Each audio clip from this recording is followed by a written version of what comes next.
الحمد لله رب العالمين والعاقبة للمتقين والصلاة والسلام على أشرف الأنبياء والمرسلين أما بعد أعوذ بالله من الشيطان الرجيم بسم الله الرحمن الرحيم قل لا أسألكم عليه أجرا إلا المودة في القربى صدق الله العظيم وصدق رسوله النبي الكريم إن الله وملائكته يصلون على النبي يا أيها الذين آمنوا صلوا عليه وسلموا تسليما الصلاة والسلام عليك يا سيدي يا رسول الله وعلى آلك وأصحابك يا حبيب الله الصلاة والسلام عليك يا رسول الله وعلى آلك وأصحابك يا سيدي يا حبيب الله اللهم صل على سيدنا ومولانا محمد معدن الجود والکرم وآلہ وصحبہ وبارک وسلم۔ حمد و صلاۃ کے بعد قدوۃ السالکین زبدۃ العارفین حضرت شیخ بابا جی محمد صدیق نقشبندی قادری نور اللہ مرکزہ کی عرس مبارکہ کی یہ محافل مقدسہ اللہ اپنی بارگاہ میں قبول فرمائے۔ حضرت والہ مرتبت کے جانشین پیر طریقت رہبر شریعت حضرت بابا جی محمد رفیق صاحب قبلہ سرپرستی فرما رہے ہیں۔ جو شیڈول صاحبزادہ شفقت محمود صاحب نے دیا اور جو بتایا گیا ہے، آستانوں پہ جو کام اچھے شروع ہوں ان کی پذیرائی ضرور کرنی چاہیے، ضرور کرنی چاہیے، اس کا فائدہ ہوتا ہے۔ ہم یہ باتیں تو بیان کرتے رہتے ہیں کہ فلاں جگہ خرافات ہوتی ہیں، تباہی ہوتی ہے، نقصان ہوتا ہے، تو اگر کوئی صاحبزادہ کھڑا ہو کہ یہ بیان کرے کہ سویرے ہم لوگوں کو وضو اور غسل آستانے پہ سکھائیں گے، تو پھر اس بات کا بھی شور کرنا چاہیے کہ نہیں، خانقاہوں سے بڑی خیر تقسیم ہوتی ہے، ان نشستوں میں ضرور شرکت کریں۔ خانقاہیں ہی درس قرآن دیتی ہیں، خانقاہیں درس حدیث دیتی ہیں، اور خانقاہوں سے یہ کام ہوتے ہیں، اور انشاءاللہ خانقاہیں آگے بڑھیں گی تو دوبارہ سے اسلامی انقلاب آئے گا۔ آپ حضرات مثبت باتوں کو لے کر کے آگے بڑھیں اور پیغام کو آگے تقسیم کریں۔ یہ جو کاوش صاحبزادہ صاحب نے فرمائی ہے یہ واقعی قابل تحسین ہے، اللہ انہیں اس کی بہترین جزا عطا فرمائے گا۔ میرے بھائیوں، جو عنوان اور جو بات میرے ذمہ لگائی گئی اس حوالے سے کچھ باتیں میں عرض کروں گا۔ اہل بیت اطہار کی محبت، میرے محبوب علیہ السلام کے خاندان کی جو محبت ہے، ایک شرعی مسئلہ ہے، شرعی مسئلہ، اس مسئلے کو سماعت کریں کہ حضور کے خاندان کی محبت ضروریات دین کا حصہ ہے۔ یہ خاص توجہ کریں، جو دوست دور بیٹھے ہیں وہ اپنے آپ کو جلسے میں شامل سمجھیں کہ ہم بھی شامل ہیں، اور وہ بات کو سمجھیں کہ یہ تقریری مسئلہ نہیں کہ کسی آدمی نے کوئی شعر پڑھ دیا، کوئی تقریر کر دی تو بات ختم ہو گئی۔ حضور کے اہل بیت کی محبت ایمان کا حصہ ہے، ایمان کا، یہ واجبات ضروریات دین میں سے ہے۔ اگر کسی سینے میں حضور کے گھر والوں کا، حضور کے صحابہ کا پیار نہ ہو تو اس کا ایمان ہی مکمل نہیں۔ یہ ضروریات کا مسئلہ ہے۔ لوگ کہتے ہیں وضو غسل نماز روزہ حج زکوٰۃ کی آپ بات کریں، بھائی وہ تو ہم کر رہے ہیں، وہ تو میں عرض کر چکا کہ شروع ہو گئے معاملات، انشاءاللہ بہتر سے بہتر ہوتے چلے جائیں گے، لیکن اہل بیت اطہار کی جو محبت ہے وہ ایمان کا حصہ ہے۔ اگر کسی سینے میں حضور کے صحابی کا یا حضور کے خاندان کے کسی فرد کا بغض پایا گیا تو اس کا ایمان ہی کامل نہیں، اس کا ایمان۔ یہ نوجوان خاص توجہ کریں، یہ کہتے ہیں جناب آپ ہمیں جنازے بھی نہیں پڑھنے دیتے۔ ترمذی شریف میں حدیث ہے سیاح کی، اللہ کے رسول علیہ السلام کو صحابہ نے کہا حضور جنازہ پڑھا دیں۔ اللہ کے محبوب تھے، گھر میں بھی کچھ لوگ کہتے ہیں گھر میں کیوں نہیں بتایا، وہاں آ کے پتا ہوتا تو پہلے ہی بتا دیتے، ایسی بات نہیں، حضور گھر میں بتا دیتے تو جو جنازہ پڑھنے آئے تھے انہیں مسئلے کا کیسے پتا چلتا۔ حضور اٹھے، جنازگاہ آئے، مجمع پہ نظر ڈالی درجنوں بیسیوں لوگ جنازہ پڑھنے آئے تھے، حضور نے مرنے والے کے چہرے سے کپڑا اٹھایا، یہ ترمذی ہے، فرمایا تم جنازہ پڑھنا چاہو تو پڑھ لو، میں نہیں پڑھوں گا۔ غلام کہنے لگے محبوبہ آپ کعبے کا طواف نہ کریں تو ہم تو طواف نہیں کرتے، تو جنازہ؟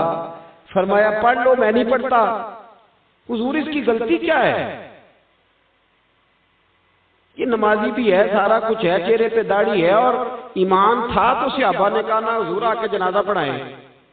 حضور نے فرمایا میں جنازہ، میں آپ کو سیاستہ کی حدیث کا حوالہ دے رہا ہوں، میں جنازہ؟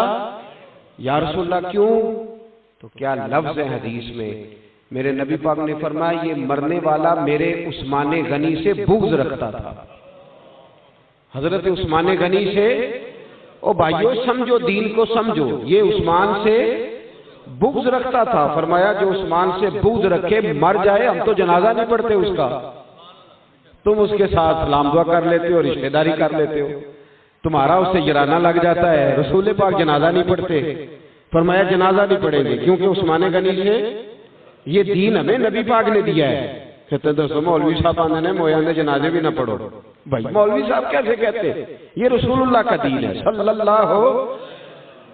مسئلہ یاد رکھیں کہ اہل بیت کی محبت ایمان کا حصہ، صحابہ کی محبت ایمان کا حصہ، یہ ضروری کام ہے، ضروری۔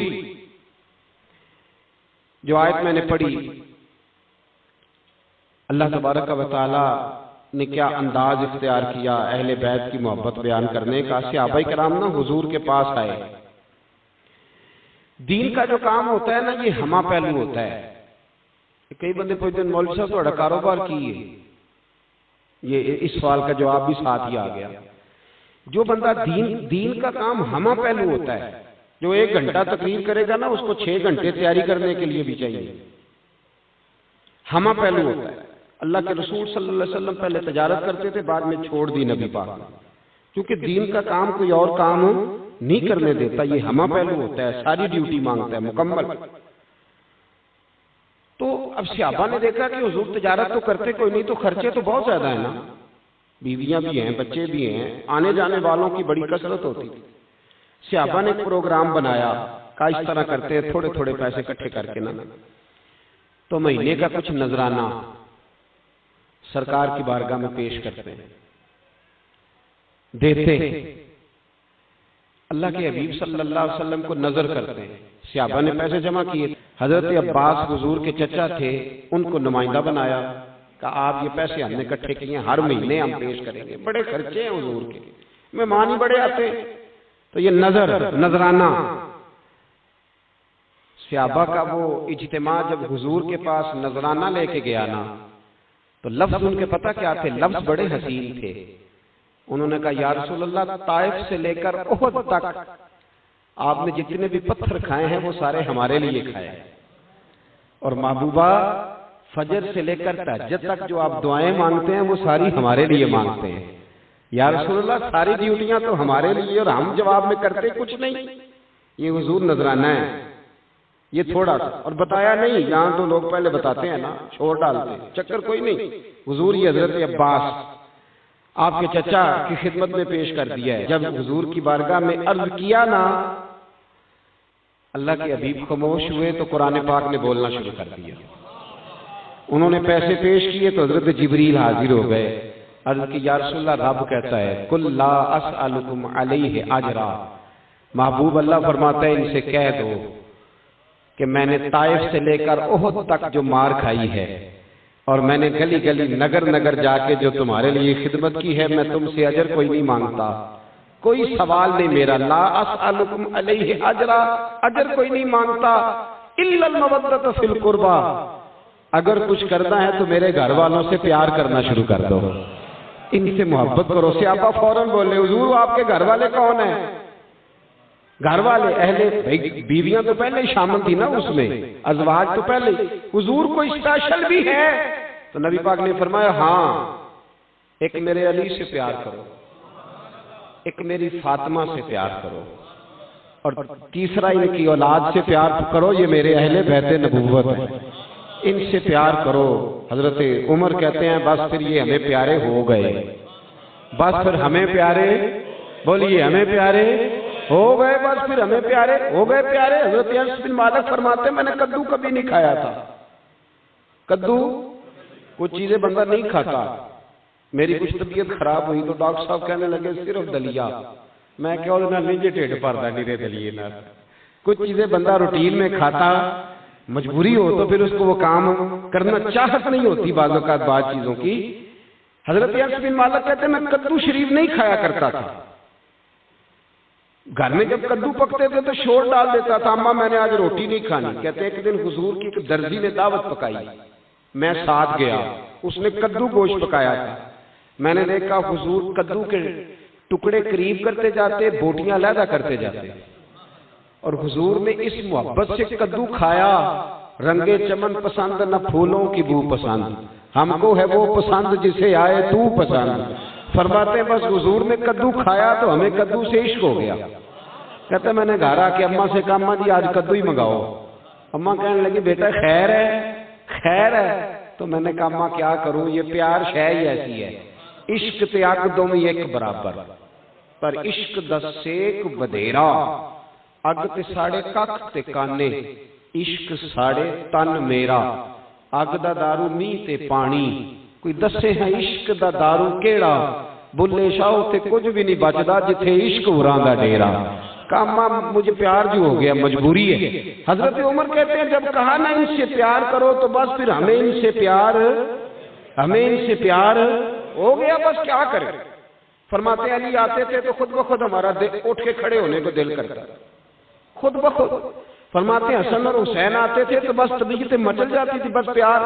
اب دو قسم کے طبقے، کچھ کہتے ہیں ہمیں اہل بیت سے بڑا پیار ہے، پر یزید سے بھی بڑا جرانہ ہے، ایک کے نہیں پیار ہے، یزید کو بھی امیر المومنین کہتے جاتے ہیں اور امام حسین سے بھی پیار ہے، دوستی قاتل سے بھی مقتول سے یارانہ بھی۔ ایسے تو نہیں نہ ہوتا صاحب، ایک بات کرو، ایک یا دشمن کی بات کرو یا دوست کی بات کرو، یہ کیسے ہو گیا؟ ابو جہل سے بھی تیرا یارانہ ہو تو رسول اللہ کا نوکر بھی ہو۔ ایک وہ طبقہ ہے، ایک اور طبقہ ہے، انہوں نے 5 7 10 کلو لویا چا لیا، کچھ 4 کڑے ادھر تے 4 کڑے ادھر تے وال اللہ خیر کرے ہوں تے میں انجھے پیر تکن لاپیاں جنہ دیاں داڑیاں چھوٹیاں تے زلفاں وڈیاں، وہ خرما لے وہ ایک کڑا نواں دین لین دا جی۔ زلف کی حد ہے کندھے تک، اس سے نیچے بال آنا شریعت میں جائز، بولے سارے شریعت میں جائز نہیں۔ داڑھی ایک مٹھی ہے، وہ داڑھی نکی نکی تے بال، یہ کون سا مذہب ہے بھائی نیا؟ ایک وہ ملنگ تلنگ اللہ خیر کرے، وہ یا علی سارا دن کرتے رہتے ہیں، کئی مہینے ہو گئے غسل ہی نہیں کیا، یہ کون سا جناب علی کا پیار ہے؟ میں آپ کو تاریخ کا معتبر حوالہ البدایہ والنہایہ اٹھا کے دیکھیں، ایک گروہ تھا، پورا گروپ جو کہتا تھا صرف علی اور کوئی بھی نہیں، صرف علی، لیکن وہ نماز کے منکر ہوتے جا رہے تھے، قرآن کے منکر ہوتے جا رہے تھے۔ جناب علی نے ان لوگوں کو پکڑ کے خود اپنے سامنے قتل کرایا، قتل معمولی بات نہیں کر رہا اور ذمہ داری سے کر رہا، قتل کرایا، جو کہتے تھے صرف علی اور کوئی شے نہیں۔ ملنگ تلنگ کٹھے ہو گئے، ہماری قوم کو پھوکوں کی بڑی ضرورت ہے، کہنے اتھوں مینوں فرق پہ آیا تے میں اتھے مرید ہو گیا، تے میں کہ ڈاکٹر تے ٹیکے نہ بھی فرق پہ گیا، اتھے کیوں نہیں مرید ہو جاتا؟ ادھر بھی ہو جانا چاہیے تھا۔ وہ خدا کے بندے نہ تو دین دیکھتا ہے، نہ تو شریعت دیکھتا ہے، نہ رسول اللہ کا فرمان دیکھتا ہے، ہر جگہ ہی تو حاوی ہو جاتا ہے۔ اہل بیت نبوت سے اصل پیار اس شخص کا ہے، اصل محبت وہ کرتا ہے میرے نبی کے خاندان سے جو حضور کے خاندان کے طریقے پہ عمل کرتا ہے، جو نبی پاک کے خاندان کے جڑا 10 محرم والے دن دیگ بھی پکائے۔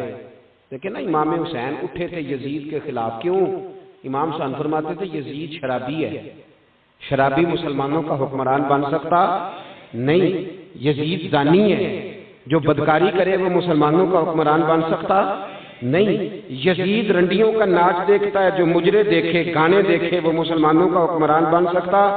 تو امام حسین جس کے خلاف اٹھے، 10 محرم والے دن دیگ بھی پکائے بڑی تگڑی کہ گوشت پانا ہے 10 کلو، یہ کہ امام حسین سے پیار ہے، اور جب الیکشن آئے تو ووٹ بھی ڈاکو کو دے دے، ووٹ بھی ظالم جابر فاسق فاجر کو دے دے، اور بڑے ڈکیت کے نیچے چھوٹی فوٹو اپنی بھی لگا لے، اور کہے میں امام حسین کا ماننے والا ہوں، تو بھائی یہ کوئی امام حسین کو تو نے نہیں مانا۔ امام حسین کا ماننے والا وہ ہے جو رسول اللہ کی شریعت کا وفادار ہے، جو رسول اللہ کے دین کا اور نبی پاک کے اہل بیت نبوت کا، پورے اہل بیت کا، پورے اہل بیت نبوت کا، سارے کے خاندان کا طریقہ یہ ہے کہ رسول اللہ کے دین کی تبلیغ کی جائے۔ خواجہ معین الدین اجمیری بھی سید ہے، داتا علی اجمیری بھی سید ہے، غوث پاک جیلانی بھی۔ تو اہل بیت کا قافلہ کربلا میں رکا نہیں، وہ تو چلتے چلے آ رہے ہیں۔ امام اعظم ابو حنیفہ فقہ کے امام، ان سے کسی نے پوچھا امام صاحب دین کہاں سے سیکھا؟ کہنے لگے رسول اللہ کے گھر سے، امام جعفر صادق سے۔ کہاں سے سیکھا؟ امام نبی پاک کے نواسے سے دین سیکھا ہے۔ آپ فرمایا کرتے تھے 2 سال میں ان کے پاس رہا ہوں، اگر وہ 2 سال نہ ہوتے تو ابو حنیفہ ہلاک ہو جاتا۔ تو اہل بیت نبوت کا اسوہ تو دین پھیلانا ہے، دین سکھانا ہے، دنیا داری کرنا ان کا اسوہ۔ اعلیٰ حضرت فاضل بریلوی کے پاس ایک سید صاحب آئے، شاہ جی، کہنے لگے حضور گھر میں غربت بڑی ہے۔ میری باتوں کو سمجھ آ رہی ہے میرے بھائیوں؟ گھر میں غربت بڑی ہے، تو کاروبار جو کرتا ہوں نا، میں جو کام بھی کرنے لگتا ہوں پیچھے پیچھے جاتا ہے، کوئی دعا کر دے۔ اعلیٰ حضرت نے شاہ جی سے مسئلہ پوچھ لیا، کہنے لگے شاہ جی ایک مسئلہ پوچھ لوں؟ انہوں نے کہا جناب پوچھیں۔ اعلیٰ حضرت فرمانے لگے کسی بندے کی اماں فوت ہو جائے، اس کا ابا نئی شادی کر لے، غور سے سنیں گے تو آپ کو سمجھ آئے گی۔ شاہ جی سے مسئلہ پوچھتے ہیں اعلیٰ حضرت، کہتے ہیں کسی کی اماں فوت ہو جائے، ابا جی دوسری شادی کر لے، پھر وہ جس سے دوسری شادی کی اس کو اگر ابا جی طلاق دے دے تو بیٹے کا اس سے نکاح ہو جائے گا؟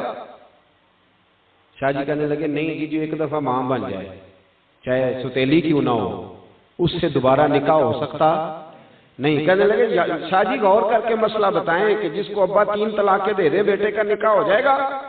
کہا نہیں۔ تو اعلیٰ حضرت فرمانے لگے حضرت علی شیر خدا تو فرمایا کرتے تھے میں نے دنیا داری کو 3 طلاقیں دے دی ہے، آپ کہہ رہے ہیں دعا کر دے پیسے آ جائیں۔ او اللہ کے بندے، جس کو آپ کے والد گرامی طلاقیں دے دی جس دنیا کو، وہ آپ کے گھر کیسے آ سکتی ہے؟ آپ کے لیے تو جائز ہی نہیں رہی۔ آپ اللہ سے دعا کریں رب آپ کو فقر میں راضی رہنے کی توفیق عطا کر دے، اللہ آپ کو قناعت والی زندگی، یہ دعا مانگیں۔ ورنہ جو حضرت علی تو کہتے تھے 3 طلاقیں دے دیے، تو آپ کے لیے کیسے جائز ہو؟ تو بھائی یاد رکھیں اہل بیت کی محبت ایمان کا حصہ ہے۔ اگر اہل بیت سے پیار نہیں تو ایمان۔ تاریخ میں جو تگڑا آدمی گزرا ہے نا صحابہ میں سے، حضرت ابو بکر کے بعد جو تگڑے صحابی تھے، تگڑے، جن کے نام سے آج بھی کافر ڈر جاتا ہے، کانپتا ہے، وہ حضرت عمر فاروق ہے رضی اللہ تعالی۔ یہ آدمی زمین پہ سوتے تھے، حضرت عمر زمین پہ، اور چٹائی بچھا کے نہیں سوتے تھے، ننگی زمین پہ سوتے تھے۔ حضرت عمر عید کی نماز پڑھانے جاتے تھے تو بغیر جوتوں کے چلے جاتے تھے، ننگے پیر چلے جاتے تھے۔ حضرت عمر فاروق رضی اللہ تعالیٰ عنہ لوگوں کے ساتھ جب باتیں کرنے جاتے تھے، مشاورت کرنے، تو کئی جگہ سے کپڑا پھٹا ہوتا تھا۔ اگر ایران کا عیسائی بادشاہ کہے عمر میں نے ملنا ہے، تو عمر کہتے ہیں جا دوڑ جا، ٹائم کوئی نہیں۔ لیکن مدینے کا ایک ملنگ غریب آ کے کہے عمر تھوڑی بات تو سنو، تو عمر گھٹنوں کے بل بیٹھ جایا کرتے، فرماتے تھے میرے رسول اللہ کا نوکر ہے۔ اتنا بڑا آدمی جس کو دیکھ کے شیطان رستہ بدل جائے۔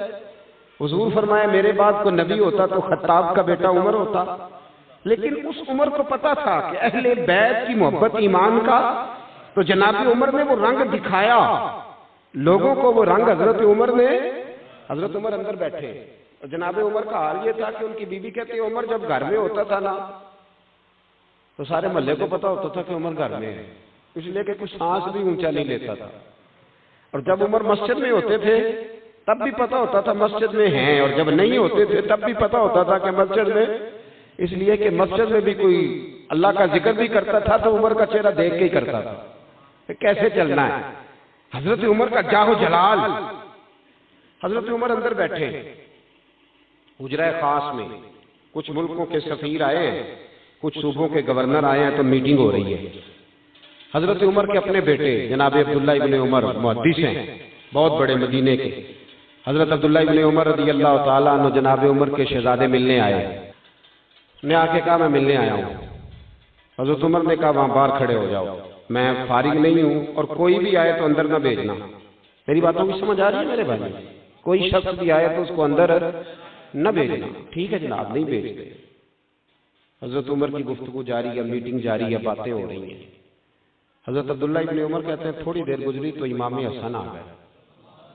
تیری نسل پاک میں ہے بچہ بچہ نور کا، تو ہے عین نور تیرا سب گھرانہ نور کا۔ امام حسن آ گئے۔ حضرت عبداللہ ابن عمر کو کھڑے دیکھا، کہا امیر المومنین کہاں ہے؟ کہا وہ تو اندر میٹنگ کر رہے ہیں، اور انہوں نے کہا تھا کہ کوئی آئے تو اندر نہ بھیجنا۔ لیکن توجہ کرنا، حضرت عبداللہ ابن عمر کہنے لگے شہزادے آپ جانا چاہیں تو میں نہیں روکتا، آپ جانا چاہیں تو آپ کو نہیں میں روکتا، آپ جا سکتے ہیں۔ انہوں نے کہا کیا ضرورت ہے؟ ابھی زور کی نماز ہوگی، مسجد جاؤں گا، عمر سے ملاقات ہو جائے گی، کوئی ضروری تو نہیں جانا، زور کے وقت مل لوں گا۔ جناب سیدنا امام حسن واپس آ گئے، بات چیت ختم ہوئی، مجلس برخاست ہوئی۔ حضرت عمر بار تشریف لائے، عبداللہ ابن عمر سے کہا جی کدھر کیا کام آئے ہو؟ تو شہزادے ڈرتے ہوئے کہنے لگے حضور میری تو خیر ہے، امام حسن آئے تھے۔ تو کہا پھر کیا ہوا، تو نے روکا تو نہیں؟ حضرت عبداللہ ابن عمر کہنے لگے حضور میں نے تو کہا تھا اندر چلے جائیں، لیکن وہ کہنے لگے زور کے وقت مسجد میں لوں گا۔ حضرت سیدنا عبداللہ ابن عمر کہتے ہیں عمر کا رنگ ہی بدل گیا۔ حضرت عمر کا چھوڑو سارے کام، دوڑے گئے، کہتے میں پیچھے پیچھے امام حسن کے دروازے پہ دستک دی۔ امام حسن باہر آئے، کہا شہزادے ملنے آئے تھے تو بغیر ملے واپس کیوں آ گئے؟ تو حضرت امام حسن کہنے لگے امیر المومنین آپ کیوں تشریف لائے؟ مجھے ایک چھوٹا سا کام تھا، مسجد میں ظہر کے وقت ملاقات ہو جاتی، اور ویسے بھی آپ کا اپنا بیٹا کھڑا تھا دروازے پہ، اپنا بیٹا۔ حضرت سیدنا عمر نے جب یہ لفظ سنے تو چیخ ہی نکل گئی، رو پڑے، کہنے لگے میرے بیٹے کا اور آپ کا کیا مقابلہ، میرے بیٹے کا اور آپ کا کیا مقابلہ؟ شہزادے کیا اس کے باپ کا نام علی ہے؟ کیا اس کی ماں کا نام فاطمہ ہے؟ کیا اس کی نانی کا نام خدیجۃ الکبریٰ ہے؟ کیا اس کے نانے کا نام بھی محمد مصطفیٰ ہے؟ کہا آپ کا اور اس کا کیا مقابلہ؟ اور پھر جوش جذبات میں سر سے پگڑی اتار ڈالی اور کہنے لگے بیٹا میں مکے کے صحراؤں میں اونٹ چرایا کرتا تھا، اور مجھ سے 10 اونٹ نہیں سنبھالے جاتے تھے، میرے والد خطاب مجھے ڈنڈوں سے مارا کرتے تھے، یہ جو میرے سر پہ عزت کے بال ہیں یہ تیرے نانا محمد مصطفیٰ کے اگائے ہوئے، یہ تیرے نانا کے اگائے ہوئے بال ہیں۔ شہزادے نا آپ ایسا نہ کریں، آپ بلا ان کو پتا تھا کہ اہل بیت کی محبت ایمان کا۔ میرے بھائی یہاں تو رنگ ہی بدل گیا ہے، یہاں تو لوگوں کے ان لوگوں سے یرانے ہو گئے ہیں جو یزید کو امیر المومنین مانتے، یہاں تو ہم ان کے پیچھے جا کے لگ گئے ہیں جو آج میں اکثر کہتا ہوں میرا حسین ابھی کربلا میں ہے، اس لیے کہ آج بھی لوگ کہتے پھرتے ہیں کہ یزید وہ تو جی 2 شہزادوں کی جنگ تھی، وہ تو یہ ہو گیا، وہ تو 2 منٹ کی بات تھی، یزید کی تو غلطی کوئی نہیں تھی۔ میں نے کہا اتنے جو دعوے کرتے ہو تو بڑے بیٹے کا نام یزید کیوں نہیں رکھتے؟ رکھو تو صحیح، لفظ یزید تو برا نہیں ہے، لفظ یزید برا حضرت با یزید بستامی رحمت اللہ ہے تعالی علیہ، لفظ با یزید برا تو رکھو نا اپنے بیٹے کا نام، کیوں نہیں رکھتے؟ تو بھائی یاد رکھیں اور سمجھیں، ہم لوگوں کو یہ بات اپنے بچوں کو سکھانی ہوگی، اور جو اہل بیت کا پیار سکھاتا ہے وہ صحابہ کی دشمنی شروع کرا دیتا ہے معاذ اللہ۔ یہ گھر میں پڑھانے کا سبق ہے، گھر میں نبی پاک نے حکم دیا اپنے بچوں کو 3 چیزیں سکھاؤ۔ یا رسول اللہ کون سی؟ فرمایا کہ اللہ کا قرآن سکھاؤ، دوسرا اپنے نبی کی محبت سکھاؤ، تیسرا اپنے نبی کے گھر والوں کی محبت سکھاؤ۔ نبی کے گھر والوں کی محبت کون سکھائیں؟ قاری صاحب کے مولوی صاحب؟ والدین۔ کون جی؟ والدین۔ جب یکم محرم کو حضرت عمر کی بات گھر میں ہوگی تو بچے سمجھ جائیں گے کہ ہمیں حضرت عمر سے پیار ہے۔ جب 18 ذی الحجہ کو حضرت عثمان کی بات ہوگی تو بچے سمجھ جائیں گے کہ جناب عثمان غنی سے بات پیار کرنا ہے۔ جب 10 محرم کو اماں وضو کر کے چاول چوگے گی نا، وضو کر کے، اور ابا جی کہیں گے یہ میری کمائی کے اصل پیسے، ان میں 1 روپیہ بھی ناجائز نہیں، آج میں نے حضور کے اہل بیت نبوت کے لیے لنگر پکانا ہے، تو پھر اس کا مطلب یہ ہوگا کہ ہمیں حضور کے گھر والوں سے محبت ہے۔ یہ ہمارے طریقے بتلائے، یہ ہمارا انداز بتلائے، انداز۔ مسلمانوں کے حدیث میں جو امیر ہیں ان کا نام حضرت ابو ہریرہ ہے رضی اللہ تعالی، امیر المومنین فی الحدیث، یہ حدیث میں مسلمانوں کے امیر ہیں حضرت ابو ہریرہ۔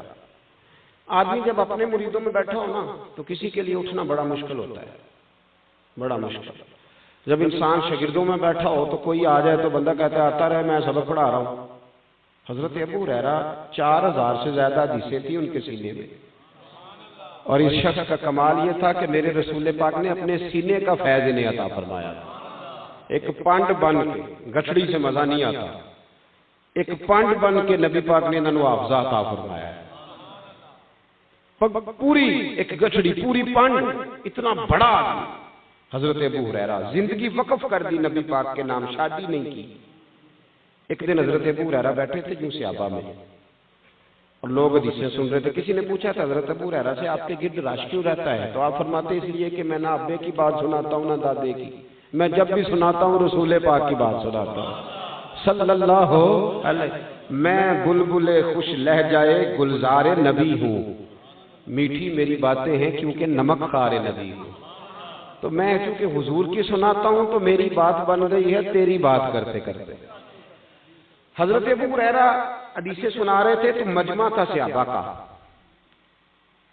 اب میری توجہ ہے کہ وہاں سے کون آ رہا ہے کون نہیں آ رہا، آپ کی نہیں ہے۔ پیچھے سے کون آ رہا ہے تو کہ آپ کا خیال میری جانب۔ حضرت ابو ہریرہ اس طرح بیٹھے تھے، سامنے صحابہ تھے، باتیں ہو رہی تھی، حدیث پاک بیان ہو رہی تھی۔ امام حسین رضی اللہ تعالی، مدینہ منورہ میں نا تازی تازی ٹھنڈی بارش ہوئی تھی، ٹھنڈی ہوائیں مدینہ چوم کے گزری تھی۔ امام حسین گھوڑے سے نیچے اترے تو چھوٹا سا گڑھا تھا، چھوٹا سا، اس میں پانی کھڑا تھا۔ امام حسین نے پیر جب زمین پہ رکھا نا تو گڑھے میں پانی تھا، تو وہ کیچڑ جو مٹی تھی وہ امام صاحب کا پیر چومنے لگے، پیروں کو مٹی لگ گئی۔ اب باقی صحابہ نہیں دیکھ رہے کیونکہ وہ سامنے بیٹھے ہیں، حضرت ابو ہریرہ دیکھ رہے تھے چونکہ ان کی توجہ ادھر تھی۔ جناب ابو ہریرہ جلدی سے اٹھے، اٹھ کے آگے گئے اور امام حسین رضی اللہ تعالیٰ عنہ کے پیروں میں جھک گئے، اپنی پگڑی کو اتارا اور امام حسین کا پیر صاف کرنا شروع کر دیا۔ جب امام صاحب کے پیر کو انہوں نے ہاتھ لگائے تو امام صاحب نے قدم پیچھے کھینچا، کہا حضور آپ کی داڑھی سفید ہے میری کالی ہے، آپ بزرگ ہیں میں جوان ہوں، یہ آپ کیا کر رہے ہیں، ایسا نہ کریں۔ حضرت ابو ہریرہ نے زور سے پیر پکڑا، آنکھوں میں آنسو، پیر صاف کر رہے ہیں۔ کہتے ہیں جناب میں آپ کے کالے بال نہیں دیکھ رہا، میں تو آپ کی رگوں میں وہ خون دیکھ رہا ہوں جو میرے محمد عربی کا خون ہے، میں رسول اللہ صلی اللہ علیہ وسلم کے خون کا رنگ دیکھ رہا ہوں۔ کہ حضور میں تو اس نسبت کی بنیاد پر یہ خدمت کر رہا ہوں۔ بھائیو، صحابہ کے دلوں میں کوٹ کوٹ کر اہل بیت کا پیار تھا، ان کے دلوں کے اندر یہ باغ کھلا ہوا تھا صحابہ کرام کی، اہل بیت کی الفت کا۔ اور بعد میں جو اہل بیت کی الفت والے لوگ تھے نا، امام حسین سے میدان کربلا میں جس غلام نے سب سے زیادہ پیار کیا وہ حور بن یزید ہے، جی حور بن، یہ یزیدی فوج کی جانب سے شروع میں آئے تھے، انہوں نے روکا تھا امام صاحب کو کربلا میں۔ بعد میں شمر سے ابن زیاد سے کہنے لگے تم نے تو کہا تھا صرف روکنا ہے، بات چیت کرنی ہے، تم تو قتل کر رہے ہو یہ نبی پاک کے خاندان۔ نے کہا نہیں ہم قتل ہی کریں گے۔ تو حور چھوڑ کے نا یزیدی فوج جب نکلنے لگے نا، کہنے لگے پھر میں حسین کے قتل میں شریک نہیں ہو سکتا۔ یہ یزیدی فوج چھوڑ کے جب نکلنے لگے تو پیچھے سے شمر کہنے لگا کہ تجھے ایک پورے صوبے کی گورنری ملے گی۔ تو انہوں نے ایڑی لگائی، گھوڑے کو دوڑایا، کہنے لگے مجھے صوبے کی گورنری نہیں چاہیے، میں ادھر جا رہا ہوں جدھر جنتی جوانوں کا سردار کھڑا ہے، جدھر جنتی جوانوں کا ادھر جا رہا ہوں میں، وہاں سے مجھے وہ جو مجھے خوشبو آ رہی ہے وہ زیادہ عزیز ہے، مجھے ادھر جانے دو۔ آ گئے۔ میرا خیال یہ تھا کہ ان کو چاہیے یہ تھا کہ وہ اہل بیت سے چونکہ پیار بڑا تھا تو کہتے ہیں حضور ایک دیکھ دا لنگر میرے اللہ بھی رکھ لو، میں آ گیا ادھر چلے گئے۔ یہ کام کیا تھا انہوں نے، یہ اہل بیت کی محبت تھی کہ لو جناب اس دفعہ جو آپ محرم شریف میں محفل کریں گے اس پہ ٹینٹ کا خرچہ میرا، یہ محبت اہل بیت تھی۔ یہ محبت یہ تھی کہ یزید کو جو انہیں ایک گورنری، پوری گورنری کا لالچ دے رہا تھا، جب وہ اہل بیت نبوت کی خدمت میں حاضر ہوئے تو پھر انہوں نے مقابلہ کیا یزیدی فوج کا، پھر اس فوج کو کاٹا اور وہ شہید ہوئے۔ ان کا مزار ہے آج بھی کربلا میں، ان کا مزار ہے، انہوں نے کاٹا، جان دی۔ او بھائی شرابی کبابی بدکار کی سپورٹ کرنا اور 10 محرم بھائی امام حسین کی یاد بھی منانا، نا ایسے نہیں ہوگا۔ ایک ہی گھر رہے گا، دو رنگی چھوڑ کے یک رنگ ہو جا، سراسر موم ہو جا یا سنگ ہو جا، ایک بات رہے گی، دو باتیں نہیں رہ سکتی، ایک بات۔ امام حسین کا اسوہ حسنہ سمجھے، انہوں نے میدان میں نکل کے للکارا ہے۔ اقبال کہتے ہیں نکل کر خانقاہوں سے ادا کر رسم شبیری، باہر نکل میدان میں آ۔ امام حسین سب سے بڑے آستانے پر موجود تھے اور دنیا کی سب سے بڑی خانقاہ پہ تشریف فرما تھے، اور امام علی مقام مسجد نبوی کے امام اور خطیب تھے۔ ان کو چاہیے تھا مجھے کیا ضرورت ہے، کسی بے ایمان کو حکومت کرتا ہے تو کرے، میری مسجد صحیح چل رہی ہے، مدرسہ صحیح چل رہا ہے، دور دراز سے پوری دنیا سے مدینے لوگ حاضری دینے آ رہے ہیں، مجھے کیا لگے۔ لیکن انہوں نے یہ کام انہوں نے چھوڑا، سارا کچھ چھوڑا، مدینہ چھوڑ کے نکلے۔ نانا تیرے کرم کے خزینے کی خیر ہو، میں جا رہا ہوں تیرے مدینے کی خیر ہو۔ نکلے سارا کچھ چھوڑ کے اور میدان میں نکل کے للکارا اور للکارا ان سب لوگوں کو جو دین کے خلاف نکلے تھے۔ بھائی صوفیاء کا یہی پیغام ہے، یہی پیغام، یہی صوفیاء کا طرز زندگی ہے، یہی شہداء ہے۔ حضرت شہاب الدین غوری کہتے ہیں کہ مجھے خواب میں سیاہ داڑھی والے بزرگ ملے اور کہنے لگے ہندوستان پہ حملہ کر، یہاں ہندو بڑا ظلم کر رہا ہے مسلمان پہ۔ کہتے ہیں میں نے کہا خواب ہے، میں سو گیا، 1 گھنٹے کے بعد پھر خواب آئی، سیاہ داڑھی والا شخص ہے، کہنے لگے حملہ کر، میں نے کہا خواب ہے۔ تیسرے دن پھر وہ بزرگ مجھے ملے تو کہنے لگے تو آتا ہے یا تیرا کوئی اور علاج کروں؟ کہتے ہیں میں نے کہا یہ اللہ کی طرف سے کوئی بندہ ہے جو مجھے پکار رہا ہے، گھوڑے پہ بیٹھا، فوجیں لی، یہاں آ کے حملہ کیا۔ کہتے ہیں جب میں لڑ رہا تھا تو میں نے ایک جوان کو دیکھا، اس نے سر پہ پگڑی باندھی ہے، کالی زلفیں، کالی داڑھی، اور ہماری وہ حمایت میں لڑ رہا ہے، اور سب سے زیادہ ہندو اس نے قتل کیے، سب سے زیادہ مرہٹے سکھ اس نے مارے۔ اور جب جنگ ختم ہوئی تو ایک کچی مسجد کے اوپر میں نے اسی شخص کو زور کی اذان پڑھتے دیکھا۔ کہتے ہیں میں دوڑ کے گیا، وضو کر کے جو میں پہنچا تو وہی شخص جماعت بھی کرانے لگ گیا۔ کہتے ہیں نماز پڑھ کے میری طرف منہ کیا تو میں نے کہا خدا کے بندے یہ تو وہی ہے جو مجھے خواب میں ملا تھا۔ اور میں نے کہا اللہ کے بندے اپنا نام تو بتا، کون ہے تو؟ کہنے لگے چل چھوڑ، اللہ نے تجھے فتح دے دی، نام میں کیا رکھا ہے؟ میرے اعلیٰ حضرت فرماتے ہیں بے نشانوں کا نشان مٹتا نہیں، ہمارا مٹتے مٹتے بھی نام ہو ہی جائے گا۔ فرمایا تو نام چھوڑ، اس نے کہا نہیں حضور بتائیں تو صحیح، مجھے بلایا بھی، مدد بھی کی، آپ کون ہیں؟ تو آپ فرمانے لگے فقیر کو معین الدین اجمیری کہتے ہیں، فقیر کو معین الدین۔ ہم کوئی خانقاہ میں بیٹھ کے خالی اللہ اللہ کرنے والے نہیں، وقت آئے تو ہم بے ایمان کی آنکھوں میں آنکھیں ڈالنے کی طاقت بھی رکھتے ہیں۔ حضرت غوث اعظم جیلانی رضی اللہ تعالیٰ عنہ بغداد کے ایک صوبے میں ایک ظالم حکمران کو بادشاہ نے گورنر بنا دیا، ظالم آدمی کو۔ تو حضرت غوث اعظم کو خط لکھا کسی نے کہ وہ فلانا آدمی گورنر بن گیا ہے۔ حضرت غوث اعظم نے جمعہ پڑھاتے ہوئے اعلان کیا، فرمایا جمعہ ختم ہونے سے پہلے گورنر بدل دو، ورنہ جمعے کے بعد میں خود بدل دوں گا، میں خود بدل دوں۔ صد مشکل بھی کنجی زارو ہاتھ مرداں دے آئی، تے مرد نظر کرے جس ویلے مشکل رہے نہ کائی۔ پر میں تو بدلتا ہے کہ میں بدل دوں جمعے کے بعد؟ لوگ کہتے ہیں کہ گورنر نے جمعے سے ختم ہونے سے پہلے گورنر بدل دیا۔ میرے بھائی اپنے اندر ایمان کی غیرت پیدا کرے۔ یہ صوفیاء ہمیں درس کیا دیتے تھے، یہ درس کیا دیتے تھے؟ مجھے ہمارے دوست ہیں حاجی صاحب، وہ فرماتے ہیں کہ بابا جی رحمت اللہ علیہ کے پاس کوئی شخص پیسے لے کے آتا تو پھینک دیتے، کہتے تو بھی لے جا، تو بھی لے جا، تو بھی لے جا۔ ان لوگوں کا تو ان دولتوں سے وہ چکر ہی نہیں تھا، یہ تو لوگوں کو غیرت کا درس دیتے تھے۔ یہ جن چیزوں کی طرف لوگ بھاگ گئے ہیں نا، اب یہ تو میرے بھائی ہم نے اپنی روحانی موت کو دعوت دینی شروع کر دی۔ تو مال ہی مال رہ گیا ہے، باقی بچا کیا ہے؟ اتنی کاریں پیروں کے پاس گنی نہیں جاتی، اتنے اونچے بنگلے ہیں، لیکن جتنی فوج مریدوں کی ان درویشوں کے پاس ہوتی تھی اتنی اب ان کے پاس کوئی نہیں۔ اس لیے کہ جو چیز یہ چاہتے تھے وہ انہیں مل رہی ہے، نذرانے آ رہے ہیں، موجیں لگی ہوئی ہیں، سارے ہی تاج الفقراء ہیں، سارے ہی امام الاولیاء ہیں، سب کی پروازی اونچی ہے۔ لیکن بھائی یہ تو بتانا کہ تیرے چراغ سے چراغ کتنے روشن ہوئے، یہ تو بتانا کہ تیری آہ سحر گاہی سے کتنے لوگوں نے تہجد پڑھنی سیکھی، یہ تو بتانا کتنے لوگ تھے جو حرام چھوڑ گئے، یہ بھی بتا کتنے لوگ تھے جنہوں نے کہا بس بھائی آج کے بعد کوئی ایسا کام نہیں کریں گے جس سے اللہ رسول ناراض ہو، یہ بھی تو بتانا۔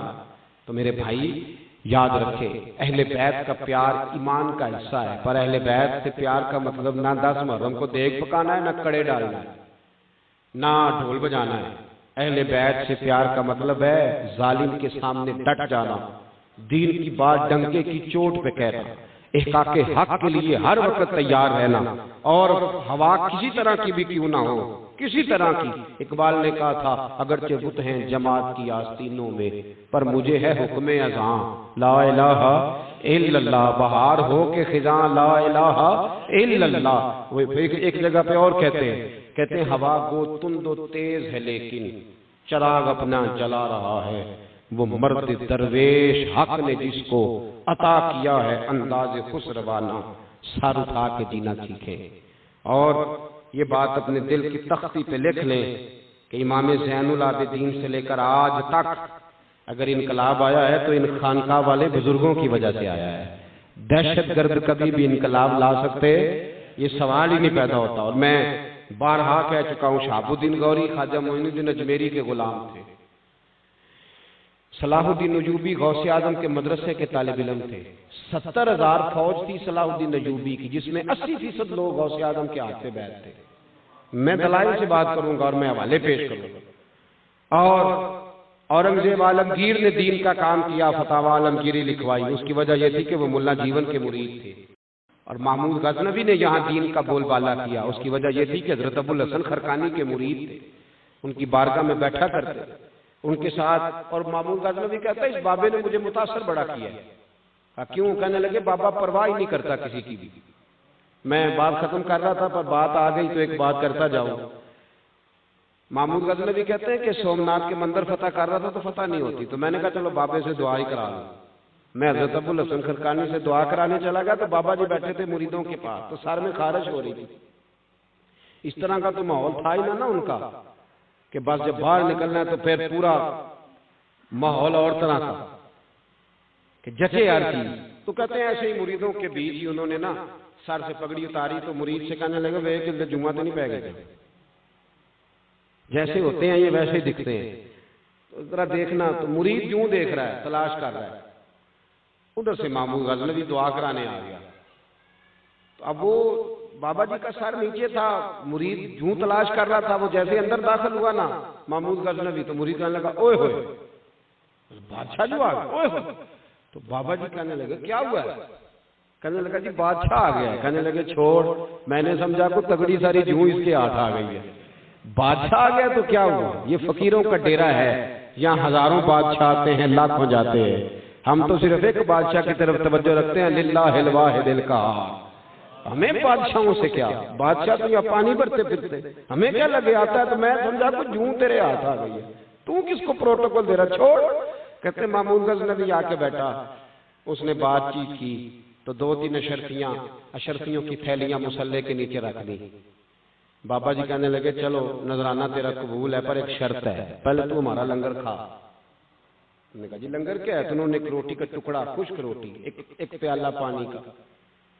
تو بابا جی نے وہ روٹی ٹکڑا پتہ نہیں پرسوں کی تھی کہ کل کی تھی، وہ جب کھائی نہ تو بادشاہ نرم نازک روٹی کھانے والا مرغ مسلم، اس کے جب گلے میں گئی تو اڑ گئی، اندر ہی نہ جائے۔ تو بابا جی کہنے لگے شرفیاں اٹھا کے لے جا اپنی، جس طرح تیرے گلے میں ہمارا لنگر اڑ گیا تو شرفیاں بھی ہمارے گلے میں اڑ جاتی ہیں، چل دوڑ جا۔ اب محمود سمجھ گیا، کہنے لگا یہ دنیا دار بابا نہیں، یہ کوئی اللہ والا ہے۔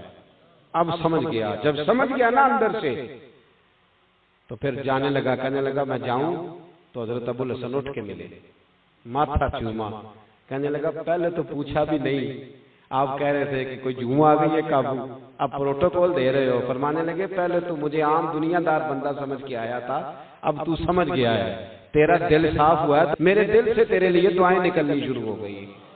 اس نے کہا حضور کوئی دعائی کر دے، کرتا اتار کے دیا۔ فرمایا جب بڑی مشکل پیش آئے تو میرا کرتا سامنے رکھ کے دعا کرنا، یہ وہ میرا کرتا ہے جو کرتا پہن کے میں نے ایک لمحے کے لیے بھی اپنے رب کی نافرمانی نہیں کی، ایک لمحے کے لیے۔ فرمایا جا کے دعا کرنا، عرش کا مالک تیری قبول کرے گا۔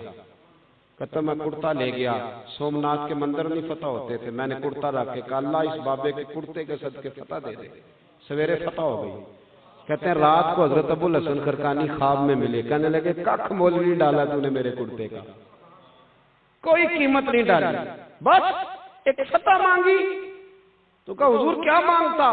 فرمایا یہ وہ کرتا تھا جو پہن کے ایک لمحے میں نے نافرمانی نہیں کی رب کی، یہ کرتا پہن کے میں قرآن پڑھتا رہا، درود پڑھتا رہا، رسول اللہ کی ثنا پڑھتا رہا، اور جب میں رب کی رضا میں اس کے محبوب کی یاد میں روتا تھا تو آنسو بھی اس کرتے پہ گرتے تھے، اتنا اعلیٰ کرتا تھا، تو نے ایک فتح مانگی۔ او محمود کاش تو یہ کرتا رکھ کے دعا مانگتا کہ اللہ ہندوستان کے سارے کافروں کو کلمے کی توفیق دے دے، اللہ نے سب کو مسلمان کر دینا تھا، تو نے ایک فتح مانگی ہے صرف۔ یہ سارے لوگ جتنے بادشاہ تھے یہ صوفیاء کے غلام تھے۔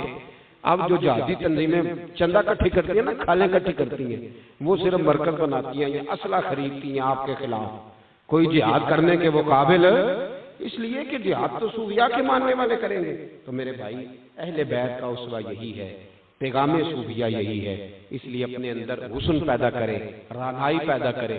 آپ اگر اللہ والوں کو ماننے والے ہیں تو جو آپ کے پاس بیٹھے اسے خوشبو آنی چاہیے کہ یہ اللہ والوں کو ماننے والا ہے۔ جو کسی دا شکندہ گل اسے دی کرد ہے، 100 مکر بہانے کر کے تے او دی مرنے، آپ سے خوشبو آئے، جو آپ کے پاس بیٹھے وہ سمجھے کہ جب اس کی خوشبو اتنی اعلیٰ ہے تو جس سے یہ لے کے آیا اس کے پاس کتنا ذخیرہ ہوگا، تو خوشبو آئے آپ سے۔ اگر آپ سے خوشبو نہ آئی تو اس کا مطلب ہے آپ نے کچھ پتہ نہیں 2 جملوں میں بات سمجھا سکا ہوں کہ نہیں سمجھا سکا، آپ سے خوشبو آئے، خوشبو پیدا کرو، اس خوشبو کی ضرورت ہے۔ اللہ اس آستانے کو قیامت کی صبح تک آباد رکھے، صاحبزادوں کو علم نافع کی دولت وافر نصیب فرمائے، اور اللہ تبارک و تعالی ہماری حاضر